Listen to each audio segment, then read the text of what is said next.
Что за... Опять Малецкий, что ли? Что? О, спаситель! Ой. Это чё за... Ой-ой-ой, пробежать через время. Фраза, которую благо можно даже не представлять. Вот она, Лолошка буквально бежит туда, куда указал смотрящий. А смотрящий при этом зачем-то помогает мне. Или это была не помощь? Как по мне, смотрящему явно симпатизирует, что я не отвязался от времени. Но интересно узнать, почему ему это так важно. А также интересно узнать, что будет дальше. Ой, и кстати, как оказалось, Лая не единственный сотрудник организации, принимавший участие в каких-то внутренних стычках, опять же, организации. Что-то у них там явно все не так сладенько, как описывает Малецкий. Копаем дальше. А вообще, всем привет, дорогие друзья, я Лолошка. Добро пожаловать в точку невозврата. Поехали!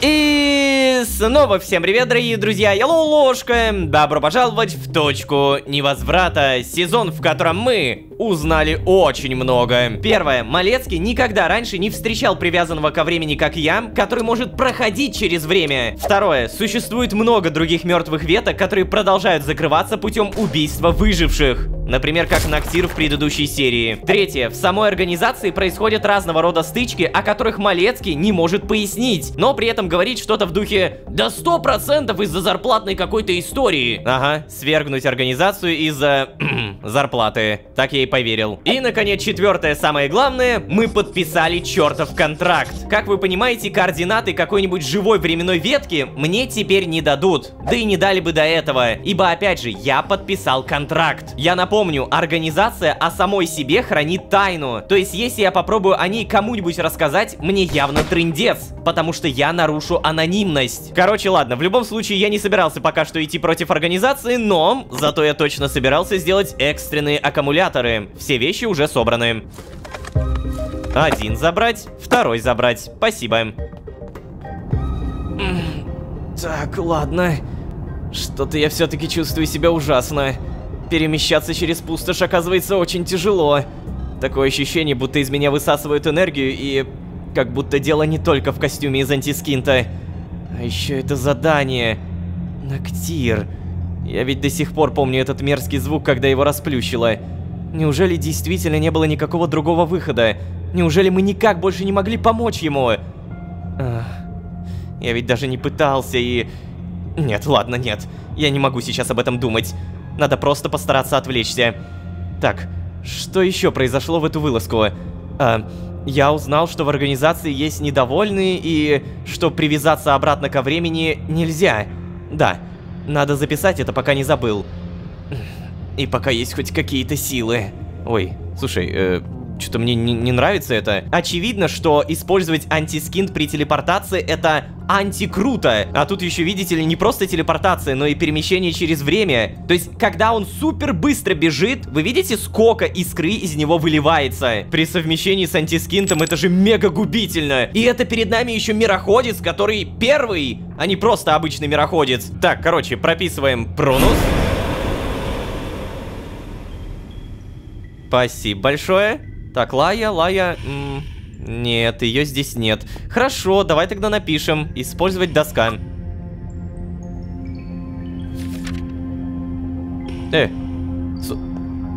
А ты зачем снимаешь? Нет, блин, там такая информация нужная была. Ну зачем? Не, ну ладно, порядок это тоже хорошо, потому что там листочков было действительно дофигища. Угу. Вот теперь вроде бы почище. Ой, только... Черт. Голова все еще раскалывается от этих прыжков между линиями. Но... Нет, сейчас я не хочу об этом думать. И морально, и физически тяжело. Хочу просто взять и отдохнуть. Блин, да, отдохнуть это, конечно, хорошая идея, но тебе не просто отдых нужен, тебе бы запитаться силой где-нибудь. Давай сначала посмотрим, что здесь. Ух ты ж, блин, сиделки. И по сиделкам у нас прям очень много ответвлений. Отдел исполнения решений читали, штурмовики, рекруты. Лая была штурмовиком. Не, ну в целом как будто уже очевидно. Далее, что у нас здесь? Архей, что произошло? Кстати, мне бы реально узнать, а что там с Тадмавриэлем? Про отца что-то будет или нет? И что у нас здесь? О, а вот это что-то новое. Луиза придет, когда ветку зачистят. Что делать? А, да, кстати. Что делать, когда мы должны будем уйти отсюда? Организация явно меня здесь не оставит. А такого же бункера у меня тупо нигде нет. Может быть, переоборудовать Прунус? Как будто звучит прикольно, но... Как? Бунт, Лая была с ними. Привязаться обратно нельзя. 3 восклицательных знака, обалдеть. Ликвидация выживших в закончившихся ветках. Недовольны организацией. Те, кто не выдержали отвязку. Есть в Синклите. Что с ними происходит? Да, кстати, интересно, что, как они живут? Отвязка подходит не всем. Отвязка от времени. Ветки страдают от конца времени. Хороший вопрос, и с каждым разом они круче и круче, но Алая все так же не появляется. Так, ладно, тогда мы просто прописываем Малу. Спасибо. Раздеваемся, ставим на зарядку. И опять же, Лолошка говорит, хочу отдохнуть. Типа, спать или... А, да, смотри, реально, лечь в кровать. Наконец-то. Что за...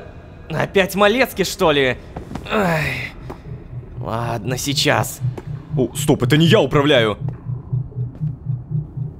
Какого... Ребят, это не я управляю сейчас. Фига себе. Прикольно сделали. Стоп! Стой! Куда ты? Костюм! Что? О, спаситель! Что происходит? Мой спаситель! Спасибо тебе! Наконец-то я свободен! Что? Нет. Подожди, как ты здесь оказался? What? Наконец-то закончились! Все это благодаря тебе, Лолошка! Ты не дал этому кошмару продлиться еще дольше! Но я не понимаю, я же ничего не сделал. Вообще ничего, я даже не попытался... Нет, ты позволил мне быстро и безболезненно уйти. Я так долго этого ждал, Лолошка. Спасибо тебе. Позволь остальным уйти так же. Слышишь, Лолошка? Прекрати их муки! Прекрати! Хорошо. Прекрати их Хорошо, муки! я понял. Черт! Что это было? Черт! Как долго я спал? Так, подожди, Лолошка, это просто кошмар, просто кошмар. Кто стучится, а ну-ка?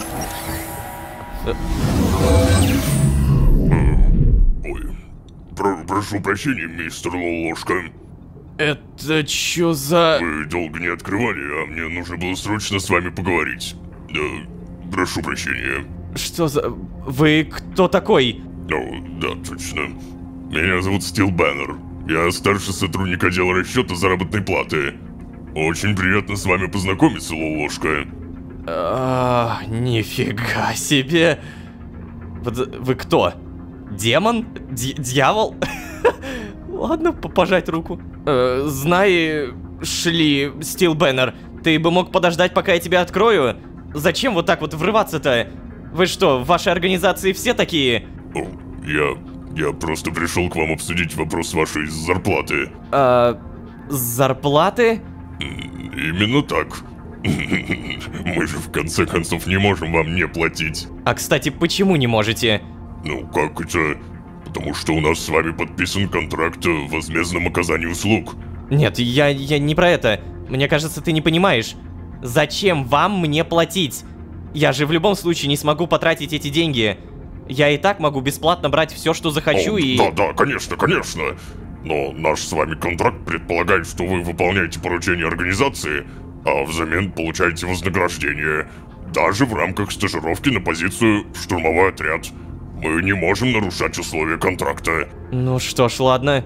И какое может быть вознаграждение? О, ну, вот как раз пришел к вам для того, чтобы детали обсудить, что для вас было бы полезным в текущих условиях. Угу. То есть я правильно понимаю, вы хотите сказать, что вы готовы платить мне не только деньгами, но чем угодно? Верно. Все что угодно может быть товаром. Вопрос только в его ликвидности. Ну и ваш запрос должен соответствовать стоимости выполненных работ, конечно. Итак, чем мы можем оплатить ваш труд? Что ж, я... Ничего себе, то есть они прям реально следят даже за зарплатой? Это приятно, потому что я об этом, честно говоря, забыл. Прикольно, никогда бы не ожидал, что увижу дьявола-бюрократа. А какая в организации внутренняя валюта? Давайте ее, может быть, пригодится. Давайте вы будете платить мне едой и медикаментами. Лишним не будет. Давай за свою работу я буду получать от вас нужную мне информацию. Либо второй, либо третий. Ну, наверное, информацию, потому что это как-то более ценно, что ли? Да? Информацию? Какого рода информацию? Ну а какую вы можете предоставить? Интересно, какую информацию может предоставить вневременная организация, которая имеет доступ ко всем существующим временным линиям? Ну вот, Бэннер, я так и подумал, что любую. Так что... по рукам? Ну, признаюсь честно, я впервые сталкиваюсь с таким кейсом. Это очень необычно. Но да, я думаю, мы могли бы договориться о таком варианте развития нашего сотрудничества.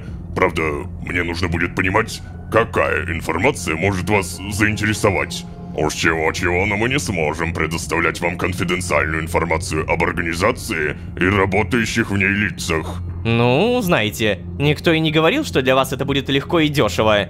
Но вам же все-таки нужно как-то мне платить, верно? Таковы условия нашего контракта, мистер Бэннер. Это очень сенситивный вопрос, мистер Лолошка. Ну хорошо, я понял, о чем вы. Я понимаю, что у моего запроса есть границы. Так. Вот, да, конкретно сейчас меня интересует, а что же все-таки произошло с этим миром? С Археем? О, даже так? Угу. Может быть, вы авансом расскажете мне, что здесь случилось? Как вот Архей стал таким... Что ж, я понял. Посмотрю, что мы сможем сделать с этим, мистер... Да-да-да, можно все так же, Лолошка. Хорошо, Лолошка. Так с какого исторического момента вы бы хотели получать информацию? О, знаете, с момента, как Тадмавриэль освободился из своего заточения. Знаете, я не знаком с историей этого мира. Давайте так, я обсужу этот вопрос с руководством и вернусь к вам. Это получается... Пожалуйста, ожидайте. Ага. Да уж. Кажется, пора привыкнуть, что мой бункер превратился в проходной двор. Надеюсь, они просто согласятся платить мне хотя бы информацией. Постепенно начну задавать больше вопросов про их внутреннюю кухню. Буду расширять границы дозволенного, так сказать. О, слушай, умный. Хорошо, что я не сказал медикаменты и там еда. Это было бы тупо. Конкретно сейчас меня интересует, что все-таки произошло с этим миром, с Археем. Это очень крутой вопрос. С момента, как Тадмавриэль освободился из своего заточения. Ух. Блин, если они мне скажут, это будет самая лютая, крутая информация, которую я давно хотел узнать. Получается, все, что так, мне нужно... А если серьезно? Из-за резкого появления этого стила я ведь даже не успел осмыслить свой сон. После него должно было бы стать легче, но... Черт, мне скорее стало жутко. У меня ноктиры и так уже ассоциируются со странными сновидениями, но в этот раз было как-то по-особенному странно. Он поблагодарил меня за смерть? Неужели это мое бессознательное так пытается успокоить мое чувство вины? Тот ноктир, еле живой, он выглядел так... жалко, что ли? Такое могущественное существо и в таком состоянии. Это вам не солнце гасить, получается. Ладно, тому Ноктиру тоже нельзя было никак помочь, как и Хетентепу. Можно ли вообще хоть кому-нибудь помочь из этих выживших? Не через убийство, а как-нибудь иначе. Я не могу перестать думать об этом. Кажется, все-таки должен быть какой-то способ, должен. Но на практике все доказывает обратное. Ну это хорошо, что ты задумался. На самом деле мне тоже почудилось, что это как-то странно, бессознательное, вот как выразился Лолошка, пытается успокоить самого Лолошку. Типа на самом деле ты помогаешь. И очень круто, что Лолошка как бы вопреки идет дальше. У него развивается мысль. А можно ли все-таки помочь им как-то не через убийство, а иначе? Кажется, что должен быть какой-то способ. Но на практике пока что все доказывает обратное. Посмотрим, как говорится, что уж нам остается. Так, у нас в итоге здесь ничего не поломано, окей. И знаете, я тут подумал, мы улучшили ферму до 2 уровня, и теперь она каждый раз дает всякие разные растения. Например, светящиеся ягоды, волчьи ягоды. Круто, да, но а что если улучшить до 3 уровня? Я уверен, что рано или поздно мы дойдем до уровня, когда еда будет идти рекой. Я не могу бесконечно надеяться на консервированные супы. Короче, тепличный модуль, материалы, отследить. А, ну и кстати, нужно примерно то же самое, что и для 2 уровня. Окей, сейчас будет.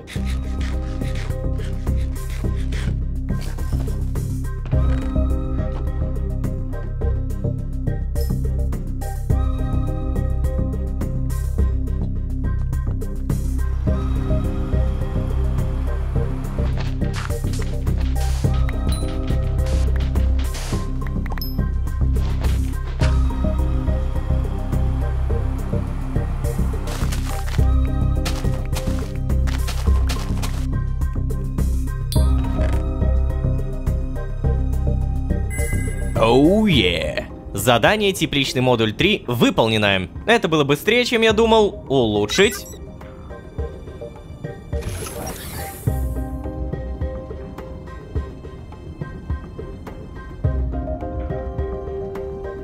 Ой, нифига тут появилось. Мешочки. Наконец-то можно складировать. Правильно понимаю? Да, я могу наконец-то складировать. И даже компост появился. Вот это уже имбово. Но надо будет прокачивать еще. Теперь у меня будет сразу 4 грядки. У меня уже целых 3...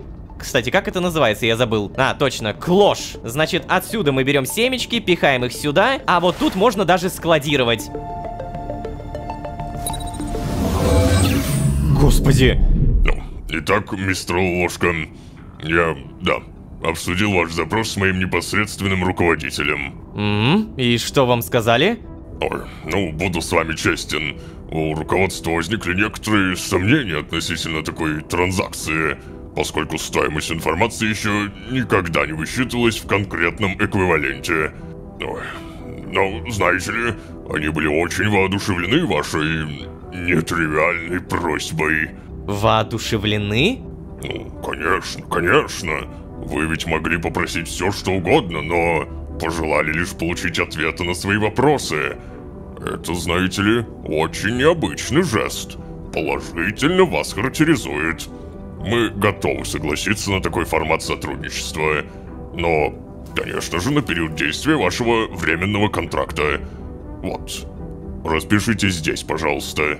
Стой, а это... О, не переживайте. Мы указали данные условия через доп. Соглашение. С пометкой, что конфиденциальная информация о работе организации не подлежит раскрытию и не является формой оплаты. А, какие вы предусмотрительные. Подписать доп. Соглашение. Мне так это нравится. Я не знаю, мне так прикольно... ощутить себя в этом бюрократическом мире. То есть я верю в эту огромную машину, которая работает только через бумажки. Только в этом случае, конечно, не через бумажки, но да, ладно, подписать. Отлично. Ну что ж, Ложка, это прекрасно. Благодарю вас. Знаете ли, надеюсь, вы будете удовлетворены полученным авансом. Держите.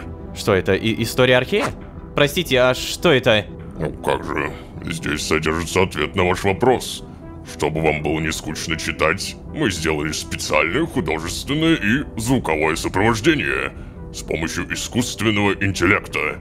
Все последующие вопросы, пожалуйста, пишите в установленное приложение. Мы обработаем все ваши заявки, но имейте в виду, некоторые из них могут быть отклонены ввиду наших соображений. Это как? Что еще за соображения?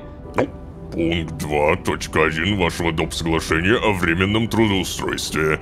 Организация вправе отказать сотруднику в предоставлении оплаты конкретной запрашиваемой информацией без объяснения причин. Да. До встречи, мистер Лолошка. Да, конечно, до встречи.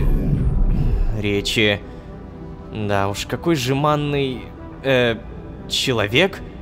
Интересно, что он вообще принес? Подожди, что? Жеманный? Сейчас я хочу узнать, что это. Лишенный простоты и естественности. Манерный. Ну, в целом, да, все правильно. В итоге, что это такое?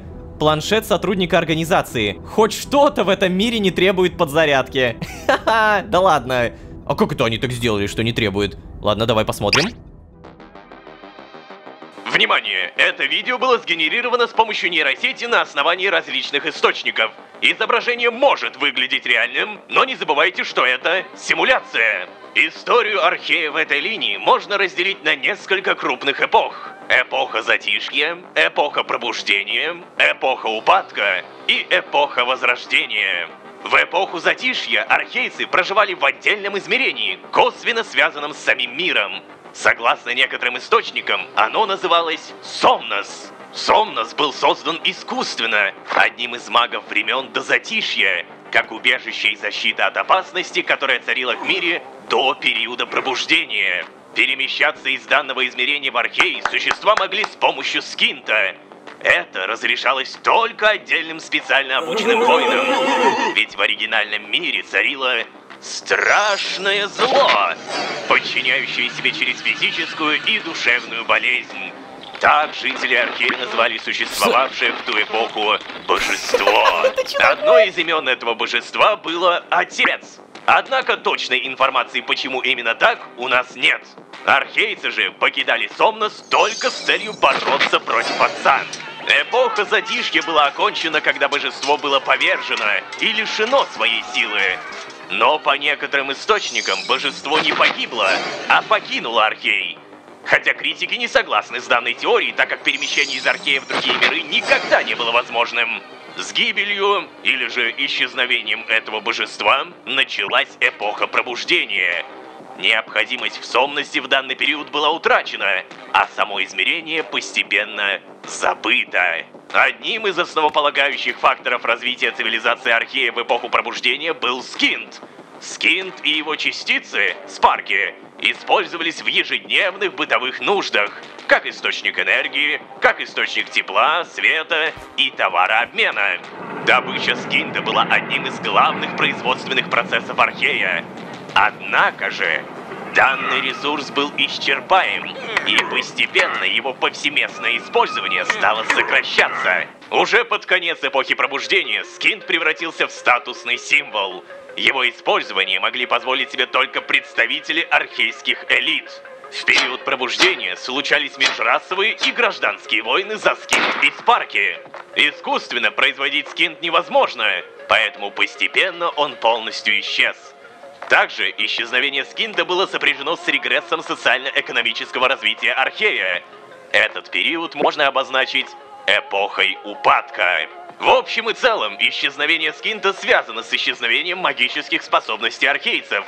Именно в период упадка магия постепенно исчезает и из представлений жителей, а общественный регресс достигает своего апогея. Постепенно архейцы были вынуждены полагаться на себя для повторного построения общества. Архей заново прошел некоторые циклы своего развития, от аграрного до высокотехнологичного. Именно поэтому в эпоху Возрождения Архей вступил, достигнув своего научно-технического пика, пока линия не была стерта.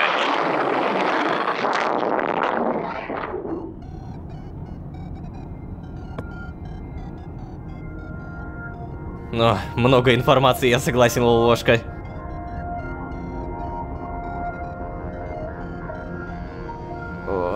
Ну что тут сказать.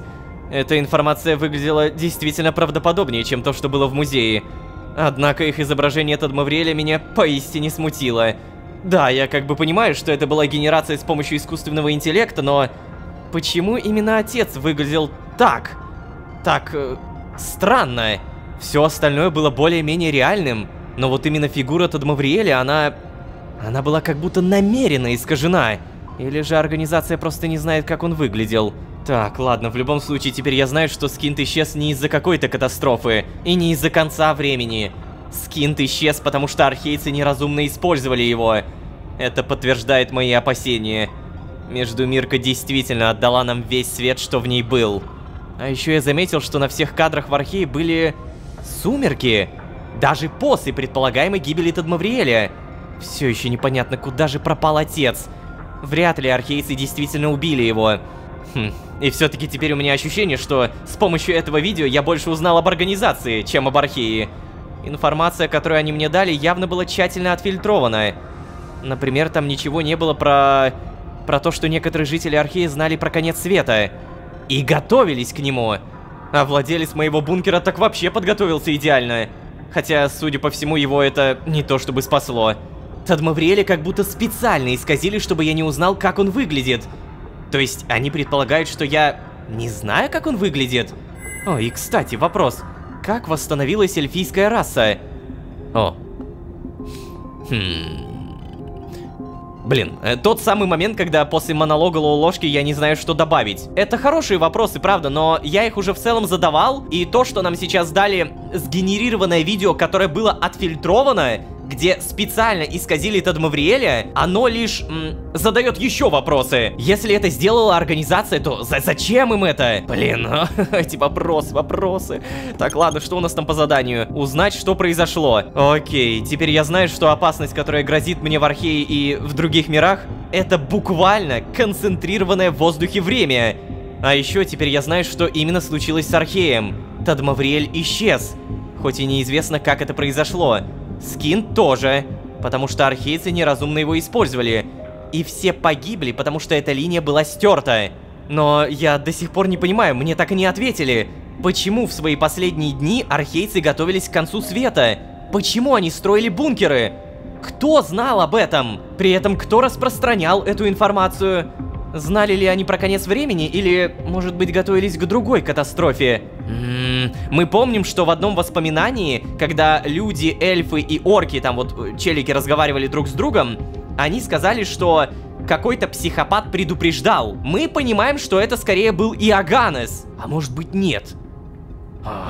Вопросы. Ладно, самое главное, что нужно понимать, это не единственная информация, которую нам дали. По-любому дадут еще. Так, в итоге забрать я это не могу, да? Блин, обидно. На всякий случай концентрирую ваше внимание. Диктор сказал в этой линии. То есть весь этот ролик, он именно про эту линию, в которой я сейчас нахожусь. И то, что нам дали такое явное искажение Тадмавриэля, говорит о том, скорее, знаете, намекает на то, что из-за него произошел конец света. Это все мои догадки, но давайте дальше. У меня тут исследование. Смотри-ка, что у меня. Консервированный суп. Горький опыт научил меня запасать консервы. Завершить. Наконец-то я могу создавать. Так, томаты, костяной бульон. Что такое костяной бульон? А, точно, это косточки. А косточки мы толком не знаем, где добыть. Может быть, мне нужен какой-то модуль, где я буду добывать эти кости? Вот слизни фермы, медицинский модуль, модуль переработки, ну вряд ли. Модуль пищеблока. Создавайте кулинарные шедевры каждый день. Превратит в профессионального повара даже ребенка. Ну, кстати, да. По-моему, это то, что мне и надо. Кухонный котел, кухня. Давай-ка на всякий случай наденем скафандр, телепортируемся в Прунус. Приветствую. И Лаи все еще нет. Ну куда ж... О, стоп. Так, я... не могу взаимодействовать, да ладно! Она оставила тот самый листочек! Что это? Может быть, я не знаю, может она просто рисует, и это ничего не значит? В шкафчиках у нее вроде бы тоже ничего. Блин, ну я-то думал, что это что-то важное. У меня складывается примерно 90% ощущение, что Тадмавриэль живой. Мне правда так кажется. Пока что в любом случае Малус. На всякий случай пойдем проверим слизня. Эй, Слайми! Привет! Слушай, а сколько ты слизи добыл? О, нифига себе! Слушай, погоди, у меня есть идея. 281 слизь. Подожди, а я же могу это, братика или сестренку сделать, правильно? Да, смотри, нужно 256. Яйцо слайма. Исследование. Все, наконец-то! Капец, он, конечно, за столько серий сделал 256 слизи. Сколько серий прошло? 15? Ну да, ему пришлось прям жестко постараться. Слайми, ты молодец. Ты реально герой. Сладкое желе до сих пор непонятно, зачем используется. Но, наверное, нужно улучшать вот этот модуль, и тогда мы узнаем. Организация, стычки в организации, Тадмавриэль, Иоганнес, про которого я не забываю, Лая, которая что-то задумала против организации, и даже видео из искусственного интеллекта. Все это мощно. будем смотреть, что будет дальше, и, конечно же, будем не забывать ставить лайки. Попрошу внимания, ребят, я правда не забуду попросить лайки и подписаться, потому что, черт возьми, как оказалось, вот впервые за всю историю канала узнал, это очень важно, потому что, как опять же оказалось, тот самый буст мотивации, который вы даете при помощи этих нажатий, это лучшее топливо, на котором живет вся команда. Ну ладно, если серьезно, то не забудьте, пожалуйста, поддержать нас, подпишитесь, если вы еще не сделали этого. Ну а если вы здесь впервые, то можете еще и позвать друзей. А с вами были Лолошка, Дьявол и видео с искаженным Тедом Авриэлем. Всем удачи, всем пока, пока-пока-пока, пока.